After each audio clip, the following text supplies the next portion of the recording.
وزیر خزانہ اسحاق ڈار کی زیر صدارت اجلاس میں اقتصادی امور ڈویژن کے امور کا جائزہ لیا گیا۔ اقتصادی امور ڈویژن کے سیکریٹری نے اس موقع پر وزیر خزانہ کو رواں ماہ برسلز میں پاکستان اور یورپی یونین کے مشترکہ کمیشن کے اجلاس کے بارے میں بریفنگ دی اور بتایا کہ پاکستان اور یورپی یونین کے درمیان 5 سالہ تعاون کے اسٹریٹجک پلان پر عمل درآمد میں پیش رفت جاری ہے۔ انہوں نے عالمی بینک اور ADB سمیت عالمی ڈونر ایجنسیوں کے ساتھ ترقیاتی منصوبوں کی فنڈنگ کے لیے ہونے والی بات چیت کے بارے میں بھی آگاہ کیا۔ وزیر خزانہ نے کہا کہ بنیادی ڈھانچے اور توانائی منصوبوں کے لیے غیر ملکی امداد اور قرضوں کو صرف کرنے کی سختی سے نگرانی ہونی چاہیے۔ اسحاق ڈار نے ہدایت کی کہ ترقیاتی منصوبوں کے لیے بیرونی فنڈز کے جلد از جلد اجرا کے لیے کوششیں تیز کی جائیں اور ان فنڈز کے مؤثر استعمال کو یقینی بنایا جائے تاکہ ان منصوبوں کی بروقت تکمیل سے عوام کو فائدہ پہنچ سکے، جبکہ انہوں نے اس حوالے سے وفاقی وزارتوں اور صوبائی حکومتوں سے مؤثر رابطہ رکھنے کی بھی ہدایت کی۔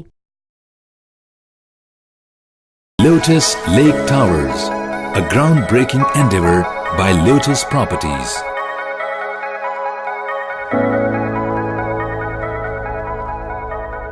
پاکستان میں پہلی مرتبہ حالات حاضرہ کے مختصر مگر جامع پروگرامز، خبروں، تبصروں کے علاوہ دیگر سماجی، تجارتی، ثقافتی، تفریحی، معلوماتی، مذہبی، تعلیمی، صحت اور بچوں کے پروگرامز صرف TNN TV پر۔